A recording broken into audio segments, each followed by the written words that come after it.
ஒளிபரப்ப உதவுபவர்கள்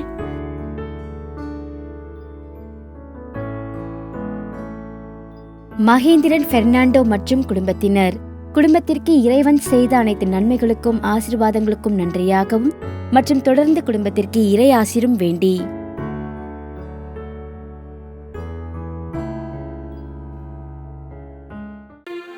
தந்தை மகன் தூய ஆவியாரின் பெயராலே நம் ஆண்டவராகிய இயேசு கிறிஸ்துவின் அருளும் கடவுளின் அன்பும் தூய ஆவியாரின் நட்புறவும் உங்கள் அனைவரோடும் இருப்பதாக.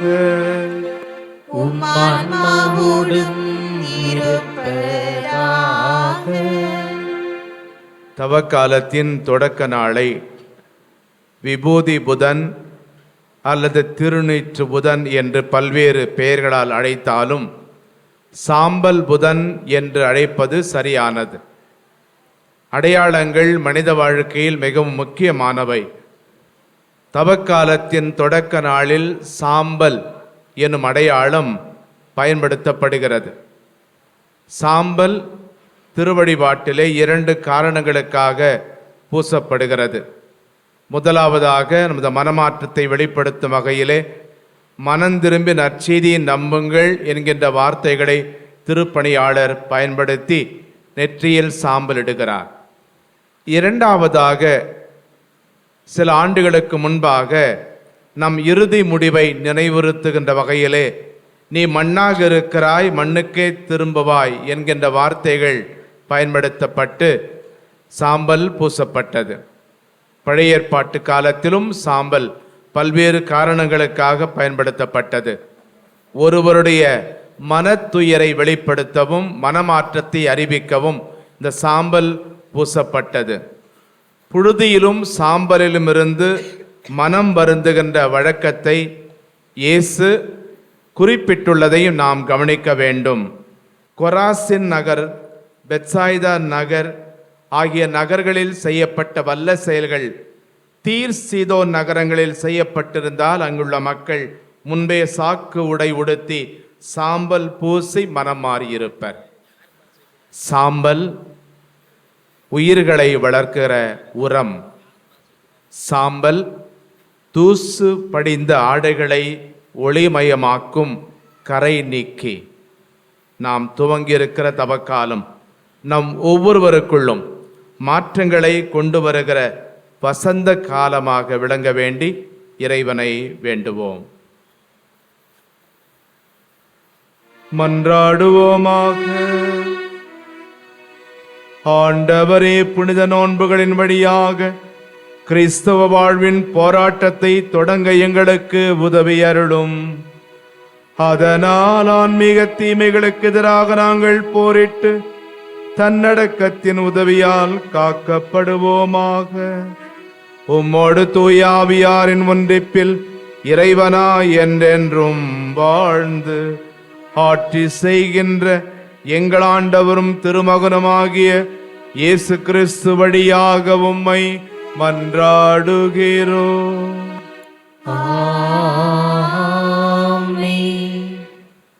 இறைவாக்கினர் யோவேல் நூலிலிருந்து வாசகம். அதிகாரம் 2, இறை வார்த்தைகள் 12-18 முடிய.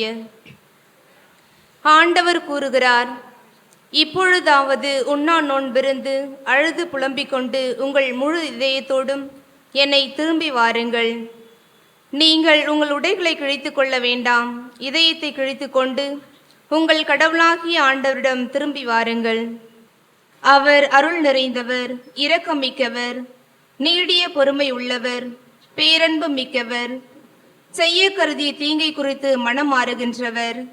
ஒருவேளை அவர் தம் மனதை மாற்றிக்கொண்டு உங்கள் கடவுளாகிய ஆண்டவருக்கு தானிய படையலையும் நீர்ம படையலையும் நீங்கள் அளிக்குமாறு உங்களுக்கு ஆசி வழங்குவார். இதை யார் அறிவார்? சீயோனில் எக்காலம் மோதி எச்சரியுங்கள். புனிதமான உண்ணா நோன்பிற்கென நாள் குறியுங்கள். வழிபாட்டு பேரணியை திரட்டுங்கள். மக்களை திரண்டு வர செய்யுங்கள். புனித கூட்டத்திற்கு ஏற்பாடு செய்யுங்கள். முதியோரை கூட்டி வர செய்யுங்கள். பிள்ளைகளை பால் குடிக்கும் குழந்தைகளையும் ஒரு சேர கூட்டுங்கள். மணமகன் தன் அறையை விட்டு வெளியேறட்டும். மணமகள் தன் மஞ்சத்தை விட்டு புறப்படட்டும். ஆண்டவரின் ஊழியர்களாகிய குருக்கள் கோவில் மண்டபத்திற்கும் பலிப்பீடத்திற்கும் இடையே நின்று அழுத வண்ணம், ஆண்டவரை, உம் மக்கள் மீது இரக்கம் கொள்ளும். உம் உரிமை சொத்தை வேற்றுநர்த்தார் நடுவில் நிந்தைக்கும் பழி சொல்லுக்கும் ஆளாக்காதீர் என சொல்வார்களாக. அவர்களுடைய கடவுள் எங்கே என வேற்றினத்தார் கூறவும் வேண்டாமோ? அப்பொழுது ஆண்டவர் தம் நாட்டின் மேல் பேரார்வம் கொண்டு தம் மக்கள் மீது கருணை காட்டினார். ஆண்டவரின் அருள்வாக்கு. இறைவனுக்கு நன்றி.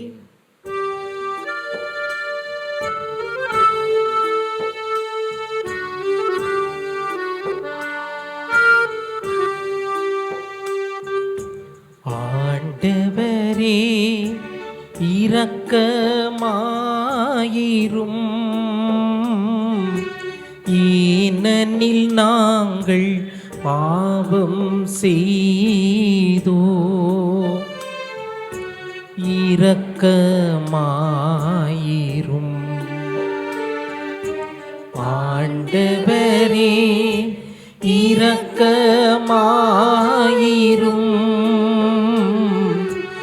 ஏனெனில் நாங்கள் பாவம் செய்தோ.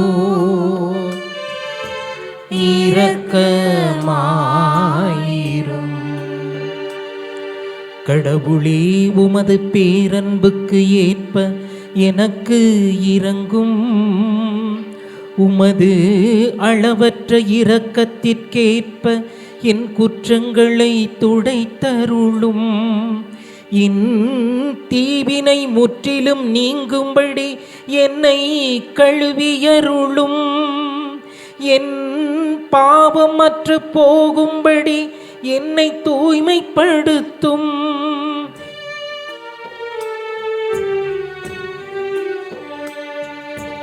ஆண்டவரே இரக்கமாயிரும், ஏனெனில் நாங்கள் பாவம் செய்தோம். இரக்கமாயிரும். ஆண்டவரே இரக்கமாயிரும், ஏனெனில் நாங்கள் பாவம் செய்தோம். இரக்கமாயிரும்.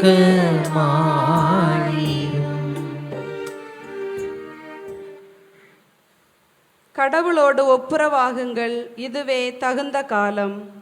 திருத்தூதர் பவுல் கொரிந்தியருக்கு எழுதிய 2ஆம் திருமுகத்திலிருந்து வாசகம். சகோதரர் சகோதரிகளே, நாங்கள் கிறிஸ்துவின் தூதுவர்களாய் இருக்கிறோம். கடவுளே எங்கள் வாயிலாக வேண்டுகோள் விடுக்கிறார். ஆகவே கடவுளோடு ஒப்புரவாகுங்கள் என்று கிறிஸ்துவின் சார்பில் நாங்கள் மன்றாடுகிறோம். நாம் கிறிஸ்து வழியாக தமக்கு ஏற்புடையவராகுமாறு கடவுள் பாவம் அறியாத அவரை பாவ நிலை ஏற்க செய்தார். நீங்கள் கடவுளிடமிருந்து பெற்றுக்கொண்ட அருளை வீணாக்க வேண்டாம் என அவரோடு இணைந்து உழைக்கும் நாங்கள் கேட்டுக்கொள்கிறோம். தகுந்த வேளையில் நான் உமக்கு பதிலளித்தேன், விடுதலை நாளில் உமக்கு துணையாயிருந்தேன் என கடவுள் கூறுகிறார். இதுவே தகுந்த காலம், இன்றே மீட்பு நாள். ஆண்டவரின் அருள்வாக்கு. இறைவனுக்கு நன்றி.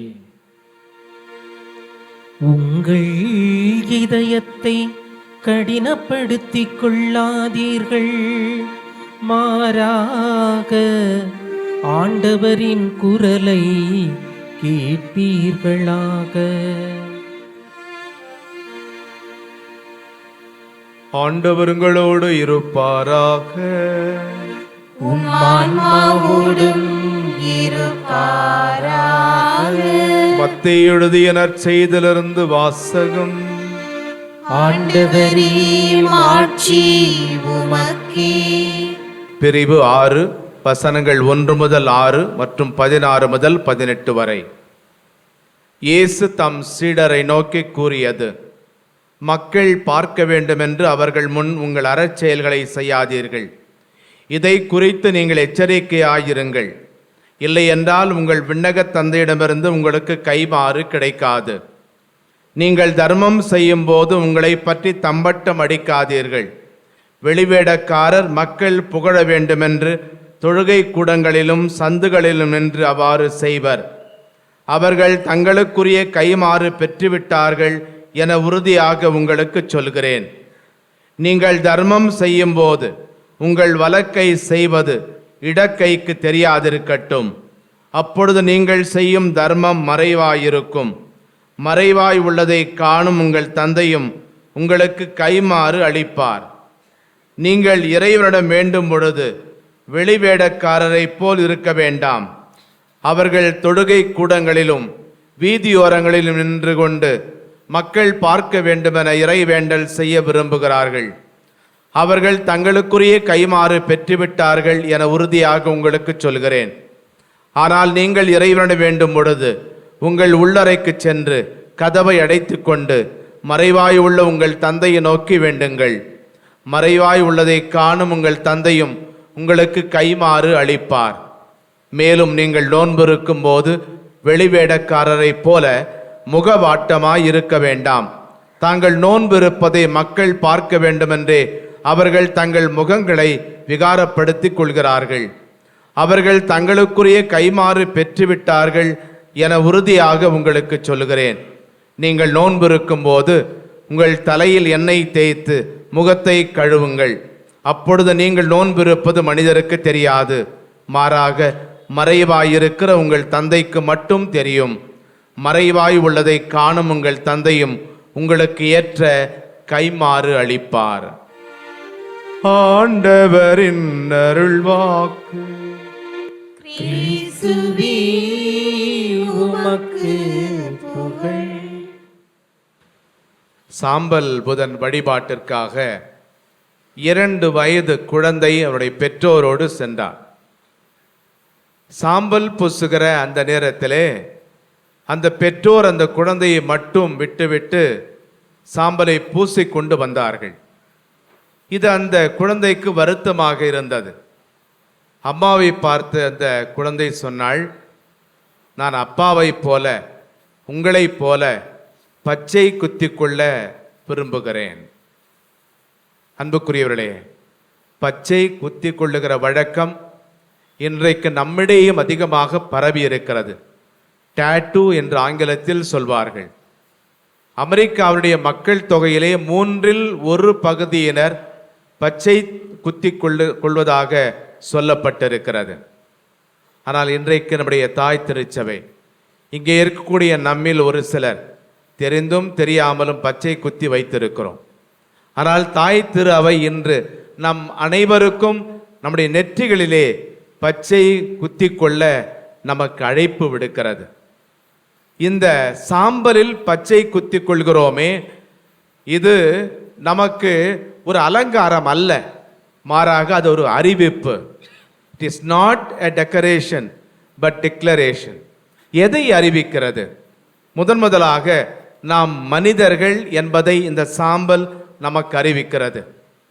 மண்ணிலிருந்து வந்தோம், மீண்டும் மண்ணிற்கே திரும்புவோம் என்பதை நமக்கு இந்த சாம்பல் எடுத்து சொல்லுகிறது. இரண்டாவதாக, நாம் மனிதர்கள் என்பதால் நாம் பாவிகள், குறைபாடு உள்ளவர்கள், பலவீனமானவர்கள் என்பதை இந்த சாம்பல் அறிவிக்கிறது. மூன்றாவதாக, நாம் மனிதர்களாகவும் பாவிகளாகவும் இருப்பதால் நாம் நம்முடைய சிதைந்த வாழ்வை சீராக்க வேண்டும், கோணலான வழிகளை நேராக்க வேண்டும் என்று அறிவிக்கிறது. அன்புக்குரியவர்களே, நாம் தொடங்கி இருக்கக்கூடிய இந்த தவக்காலம் நமக்கு ஒரு தடம் காட்டி, ஆங்கிலத்திலே GPS என்று சொல்வார்கள், நாமும் அதை பயன்படுத்தி கொள்ளுகிறோம். குளோபல் பொசிஷனிங் சிஸ்டம், புவியிடம் காட்டி என்று தமிழிலும் அழைக்கப்படுகிறது. இது உலகத்தில் ஓரிடத்தை துல்லியமாக வானிலிருந்து நாம் அறியக்கூடிய ஒரு கருவி. இது நம்முடைய வாழ்க்கை ஒரு நெடிய பயணம், கடினமான ஒரு பயணம். பாதைகள் குறுகியவை, கரடுமுரடானவை. பாதை மாறி நாம் செல்லுகிற போது எவ்வாறு இந்த ஜிபிஎஸ் கருவியானது நமக்கு மீண்டுமாக சரியான பாதைக்கு கொண்டு வருகிறதோ, அவ்வாறே ஆண்டிற்கு ஒருமுறை திரு அவை இந்த தவக்காலம் என்கின்ற தடம் காட்டி நமக்கு கொடுத்து, நாம் ஒருவேளை தவறி தடுமாறி சென்றாலும் கூட மீண்டும் சரியான பாதைக்கு நம்மை கொண்டு வருகின்ற ஒரு தடங்காட்டியாக, ஜிபிஎஸ் ஆக இந்த தவக்காலம் நமக்கு தரப்பட்டிருக்கிறது. அதைத்தான் இன்றைய முதல் வாசகத்தில் வாசிக்க கேட்டோம். இப்பொழுதாவது உங்கள் முழு இதயத்தோடு என்னிடம் திரும்பி வாருங்கள். நேரிய பாதையில் நம்மை வழிநடத்தக்கூடிய தடம் காட்டியாக இறைவன் இருக்கிறார். எனவே நாம் அனைவரும் அவரிடம் திரும்பி வருவோம். அமெரிக்க இராணுவத்திலே ஆட்களை சேர்த்துக் கொள்வதற்காக ஒரு முழக்கம், ஸ்லோகன் தயாரிக்கப்பட்டது 1980ஆம் ஆண்டு. அந்த ஸ்லோகன் என்னவென்றால், B all you can be. 5 வார்த்தைகள். B all you can be. தமிழில் ஒருவேளை மொழிபெயர்த்தால், உன்னால் முடிந்ததெல்லாம் செய். ஒரு ஆயர் அவர்கள் தன்னுடைய மறையுரையிலே இந்த நிகழ்ச்சியை குறிப்பிடுகின்றார். பாரிஸ் நகரத்தில் இருக்கக்கூடிய நோத்ரதாம் என்கின்ற பேராலயத்திற்கு முன்பாக ஒரு இளைஞன் எப்பொழுது பார்த்தாலும் மக்கள் வருகின்ற வேளையிலே அவர்களை திட்டிக் கொண்டே இருப்பான், அவர்களை குறை சொல்லிக் கொண்டே இருப்பான். இதை பொறுக்காத பங்கு தந்தை அந்த இளைஞனை சந்தித்து, உனக்கு ஒரு சவால் தருகிறேன், உனக்கு ஒரு தைரியம் இருந்தால் நீ ஆலயத்திற்குள்ளே வந்து அந்த பாடுபட்ட சிலுவையை பார்த்து நீ இதை சொல்ல வேண்டும். கிறிஸ்து எனக்காக சிலுவையில் இறந்தார், ஆனால் அதை பற்றி எனக்கு சிறிதும் கவலை இல்லை. அவன் சொன்னான், என்ன பிரமாதம், நான் சொல்லுகிறேன் என்று ஒரு முறை சொன்னான். மீண்டும் பங்கு தந்தை கேட்டார், இன்னொரு முறை சொல். 3வது முறையாக உரக்கச் சொல் என்று சொன்ன பொழுது அவனால் வார்த்தைகளால் சொல்ல முடியவில்லை. அவன் கண்களிலிருந்து மளமளவென்று கண்ணீரானது கொட்டியது. அப்பொழுது அந்த மறையுரை கொடுத்து கொண்டிருந்த ஆயர் சொன்னார், அந்த இளைஞன் நான் தான். கடவுள் எனக்கு தேவையில்லை என்று வாழ்ந்தவன், ஆனால் நான் கடவுளுக்கு தேவை என்று அவர் உணர வைத்தார். அன்புக்குரியலே, தவக்காலம் நமக்கு அதைத்தான் உணர்த்துகிறது. கடவுள் நமக்கு தேவையில்லை என்று கண் போன போக்கில் கால் போக, கால் போன போக்கில் நம் மனம் போயிருக்கிறது. இன்றைக்கு நாம் கடவுளுக்கு தேவை என்பதை அவர் நமக்கு 3 செயல்கள் வழியாக உணர்த்துகிறார். 1 இறைவேண்டல், 2 பகிர்வு, 3 நோன்பு இருத்தல். யூத மத போதகர்கள் சொல்வார்கள், மற்றெல்லா நற்செயல்களையும் விட இறைவேண்டல் மிக மிக உயர்ந்தது. இந்த இறைவேண்டல் வாயிலாக, ஜெபத்தின் வாயிலாக மனம் திரும்பி இறைவனோடு ஒப்புரவாக இயேசு நம்மை அழைக்கிறார். 2வதாக வாழ்வே உறவுதான் என்று ஒரு தத்துவியலார் சொல்வார். சீர்குலைந்து போயிருக்கக்கூடிய நம்முடைய உறவுகளை சீர் செய்ய, நம்மிடம் இருப்பதை இல்லாதவரோடு பகிர்ந்து கொள்வதன் வாயிலாக, இல்லாதவர்களுக்கு வலிய சென்று உதவுவதன் வாயிலாக பிறரோடு நாம் ஒப்புரவாக வேண்டும். இறுதியாக ஒரு மனிதன் தன்னோடு கொள்ளும் உறவே அனைத்து உறவுகளுக்கும் அடிப்படையானது என்று சொல்வார்கள். எனவே நோன்பிருந்து, அதாவது பசித்திருந்து தனித்திருந்து நம்மை நிறை குறைகளோடு அறிந்து அன்பு செய்வதன் வழியாக நம்மோடு நாம் ஒப்புரவாக வேண்டும். இறைவனோடும் பிறரோடும் ஒப்புரவாக இந்த தவக்காலம் நம்மை அழைக்கிறது. மாற்றத்தை பெற்றுக்கொள்ள தேவையான பணிவையும், மாற்றம் நமக்குள் நிகழவிடாமல் நம்மை தடுத்து நிறுத்தும் மனத்தளர்வினை வெல்வதற்கான துணிவையும் இறைவனிடம் வேண்டுவோம். ஆமென். அனைவரும் எழுந்து நிற்போம். அன்புமிக்க சகோதர சகோதரிகளை, தந்தையாம் கடவுளை நோக்கி பணிவுடன் மன்றாடுவோம். தவத்தின் அடையாளமாக நம் நெற்றியில் இடப்படுகிற இந்த சாம்பலை புனிதப்படுத்த அவர் இரக்கம் கொள்வாராக.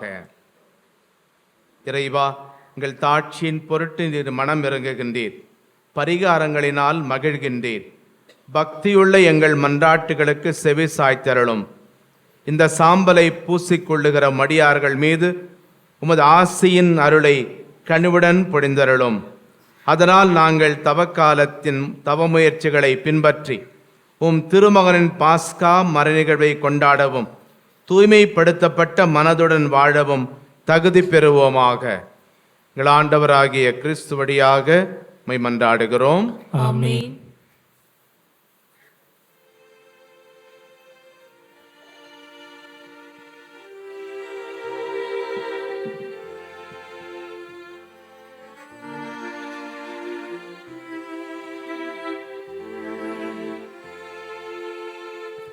மனிதனே, நீ மண்ணாயிருக்கின்றாய், மண்ணுக்கு திரும்புவாய்.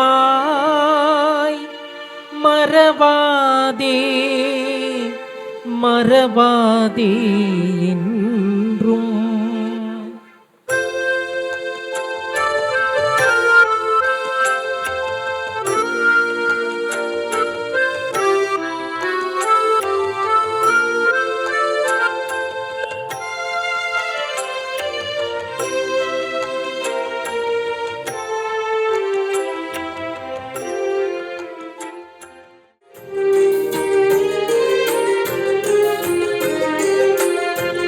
மீட்புத்தரும் இயேசுவிடம் ஓடி வாருங்கள்.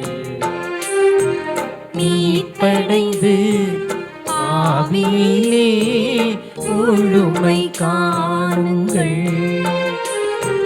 மீட்புத்தரும் இயேசுவிடம் ஓடி வாருங்கள். மீட்படைந்து ஆவியிலே முழுமை காணுங்கள்.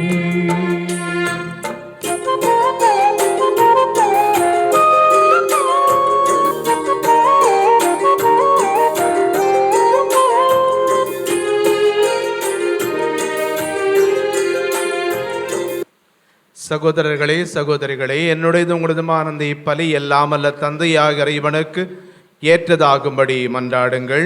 ஆண்டவர் தமது பெயரின் புகழ்ச்சிக்காகவும் ஆட்சிக்காகவும் நமது நன்மைக்காகவும் புனித திரு அவை அனைத்து நலனுக்காகவும் மது கையில் இருந்து இப்பலியை ஏற்றுக்கொள்வாராக. ஆண்டவரே, தவக்கால தொடக்கமாக அமையும் இப்பலியை சிறப்பாக உமக்கு ஒப்புக் கொடுக்க உம்மை வேண்டுகின்றோம்.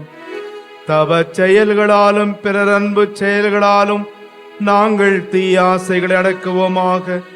இவ்வாறு பாவத்திலிருந்து தூய்மை பெற்று திருமகனின் பாடுகளை ஆர்வமுடன் கொண்டாட தகுதி உள்ளவர்களாக திகழ்வோமாக. என்றென்றும் வாழ்ந்தாட்சி செய்கின்ற அவர் வழியாக உம்மை மன்றாடுகிறோம். ஆமென். ஆண்டவர் உங்களோடு இருப்பாராக. உம்மான்மாவோடும் இருப்பாராக.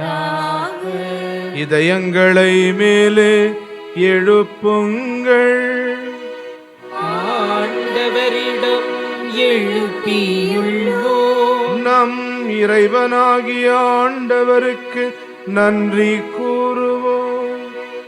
அது தகுதியும் நீதியும் ஆனதே. ஆண்டவரே, தூயவரான தந்தையே, என்றும் உள்ள எல்லாம் அல்ல இறைவா, எங்கள் ஆண்டவராகிய கிறிஸ்து வழியாக எந்நாளும் எவ்விடத்திலும் நாங்கள் உமக்கு நன்றி செலுத்துவது மெய்யாகவே தகுதியும் நீதியுமாகும், எங்கள் கடமையும் மீட்புக்குரிய செயலுமாகும். ஏனெனில் உமது பேரருளால் நம்பிக்கையாளர் மன தூய்மை பெற்று ஆண்டுதோறும் பாஸ்கா விழாவின் மறைபொருளை மகிழ்ச்சியுடன் எதிர்பார்த்திருக்க செய்கின்றீர். அதனால் பக்தியுள்ள வேண்டல்களிலும் அன்பு செயல்களிலும் அவர்கள் மேல்மேலும் ஈடுபட்டு தங்களுக்கு புத்துயிர் அளிக்கும் மறை நிகழ்வுகளில் பங்கு கொண்டு பிள்ளைகளுக்குரிய அருளை நிறைவாக பெறச் செய்கின்றீர். ஆகவே வானதூதர் முதன்மை வானதூதரோடும் அரியணையில் அமர்வோர் தலைமை தாங்குவோரோடும் வான் படைகளின் அணிகள் அனைத்தோடும் சேர்ந்து நாங்கள் உமது ஆட்சியை புகழ்ந்து முடிவின்றி போற்றுவதாவது: தூயவர் தூயவர் தூயவர், வான்படைகளின் கடவுளாம் ஆண்டவர். விண்ணகமும் மண்ணகமும் மது ஆட்சியால் நிறைந்துள்ளன. உன்னதங்களிலே ஓசன்னா. ஆண்டவர் பேரால் வருகிறவர் ஆசி பெற்றவர். உன்னதங்களிலே ஓசன்னா. ஆண்டவரே, நிர்மையாகவே தூயவர், தூய்மை அடைத்துக்கும் ஊற்று. ஆகவே நம்முடைய ஆவியை பொழிந்து இக்காணிக்கைகளை தூய்மைப்படுத்தமை வேண்டுகிறோம். இவ்வாறு எங்கள் ஆண்டவர் இயேசு கிறிஸ்துவின் உடலும் இரத்தமுமாக எங்களுக்கு இவை மாறுபனவாக.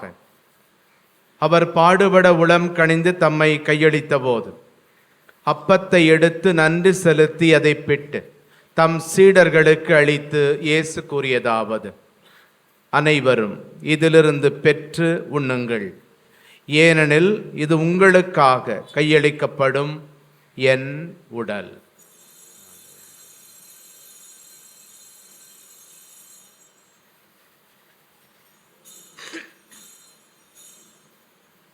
அவ்வண்ணமே இரவு விருந்தை அருந்திய பின் திராட்சை ரசம் நிறைந்த கிண்ணத்தையும் எடுத்து மீண்டும் உமக்கு நன்றி கூறி தம் சீடர்களுக்கு அளித்து இயேசு கூறியதாவது: அனைவரும் இதிலிருந்து பெற்று பருகுங்கள், ஏனெனில் இது புதிய நிலையான உடன்படிக்கைக்கு உரிய என் இரத்தத்தின் கிண்ணம். இது பாவ மன்னிப்புக்கென்று உங்களுக்காகவும் பலருக்காகவும் சிந்தப்படும். இதை என் நினைவாக செய்யுங்கள்.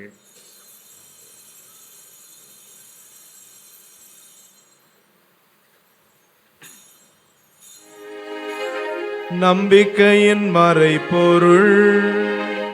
ஆண்டவரே, நீர் வருமளவும் உமது இறப்பினை அறிக்கையிடுகின்றோ, உமது உயிர்ப்பினையும் எடுத்துரைக்கின்றோ.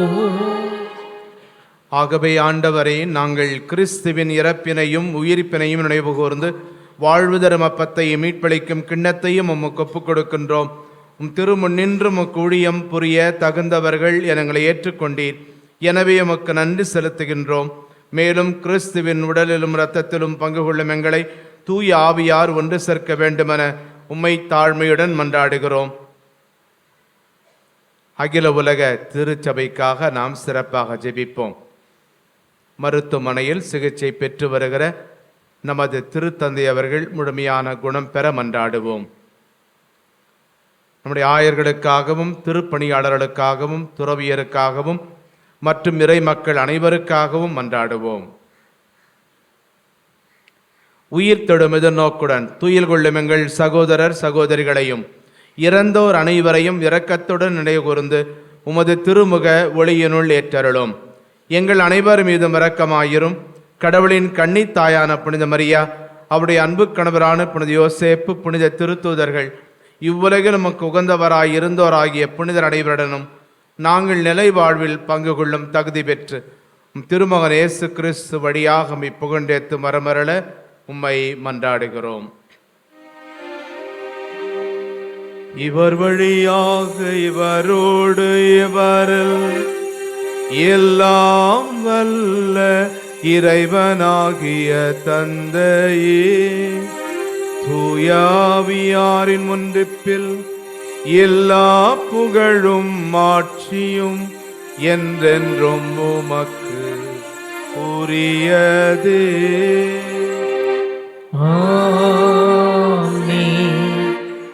ஆமென்.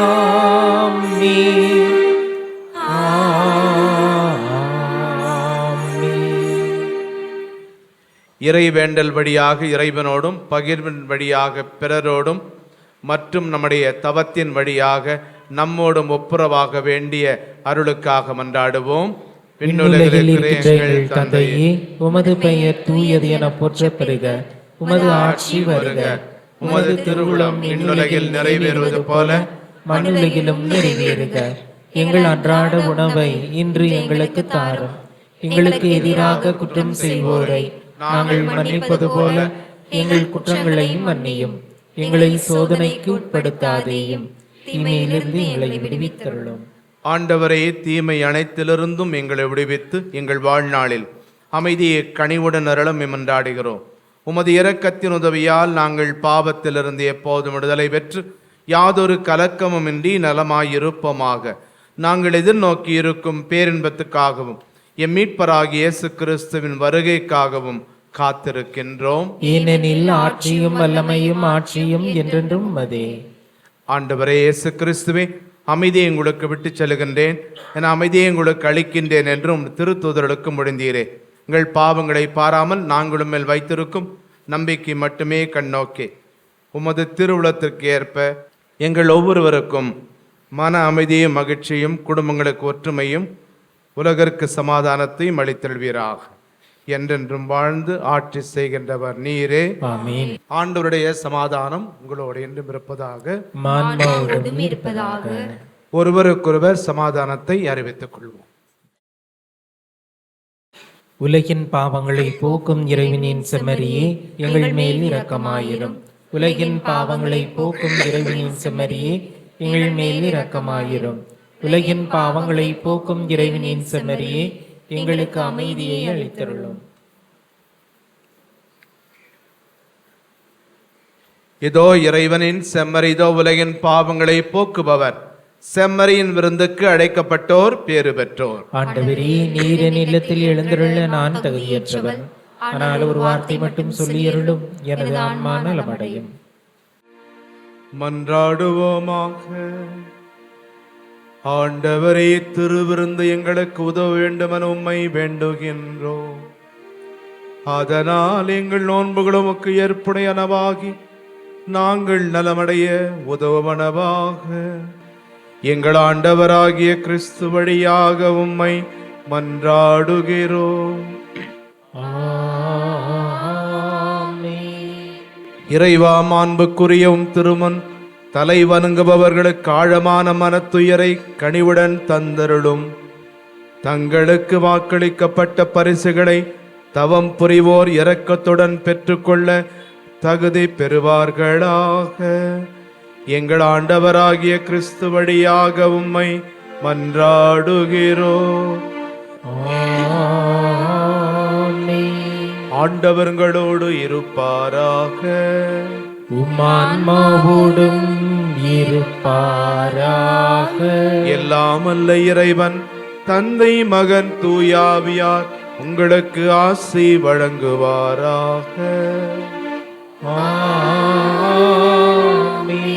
கிறிஸ்துவின் அன்பில் சென்று வாழுங்கள். இறைவனுக்கு நன்றி.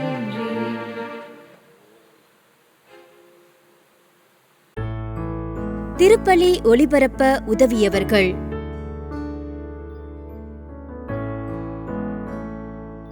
மகேந்திரன் பெர்னாண்டோ மற்றும் குடும்பத்தினர். குடும்பத்திற்கு இறைவன் செய்த அனைத்து நன்மைகளுக்கும் ஆசீர்வாதங்களுக்கும் நன்றியாகவும் மற்றும் தொடர்ந்து குடும்பத்திற்கு இறை ஆசீரும் வேண்டி